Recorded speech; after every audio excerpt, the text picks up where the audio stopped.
நீ அனுப்பிச்ச ஆளு ஆக்டிங் ஓட்டுறதுக்கு என் சொத்தை எழுதி வாங்கிடுவான் போல இருக்கு. 1000 ரூபா கேட்டா 800 ரூபா தான் கொடுத்தேன். பாய் பையன் சாப்பிட்றக்கு டீ காப்பி தான் வாங்கி கொடுத்தீங்களா?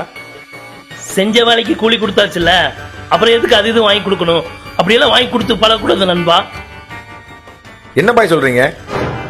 டிரைவர்னு உங்களுக்கு அவளை இலக்கரமா போச்சா?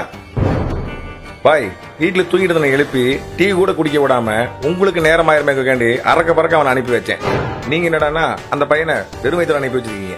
கோவப்படாதீங்க நண்பா, உட்காருங்க. அப்படி இல்லை பாய். பாய் நம்ம எல்லாரும் எங்க போகணுங்கிற நினைப்பை மட்டும் மனசுல வச்சுட்டு வண்டியில ஏறுவோம். ஆனா டிரைவருக்கு அப்படி இல்லை பாய். அவங்க பசி சுகம் துக்கம் எல்லாத்தையும் தூக்கி வீசிட்டு வண்டியில உட்காந்துருக்கிற அத்தனை பேர்த்தோட உயிரை மட்டும் மனசுல வச்சுக்கிட்டு வண்டி ஓட்டுவாங்க பாய். விபத்து நடந்ததுக்கு அப்புறம் நம்ம உயிரை காப்பாத்துற டாக்டர் ஒரு கடவுள்னா, விபத்தே நடக்காம நம்ம உயிரெல்லாம் காப்பாத்தி கொண்டு வர டிரைவரும் ஒரு வகையில கடவுள் தான் பாய்.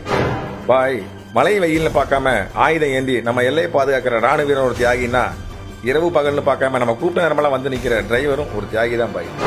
சட்டம் ஒழுங்கு கெட்டு போகாம தன்னோட கடமை செய்யற போலீஸ்காரங்க சட்டத்தோட காவலர்கள்னா, சாலை விதிகளை மீறாம அதே நேரத்துல கொஞ்சம் கூட கவனம் செதறாம நம்ம பயணத்தை பாதுகாப்பா அமைச்சு கொடுக்குற டிரைவர்களும் நம்ம உயிர் காவலர் தான் பாய்.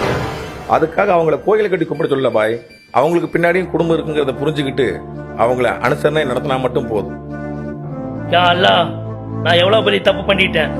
சரியான நேரத்துல என் தப்ப உணர்த்திட்டீங்க நண்பா. பரவாயில்ல பாய், இப்பயாவது புரிஞ்சுக்கிட்டீங்களே.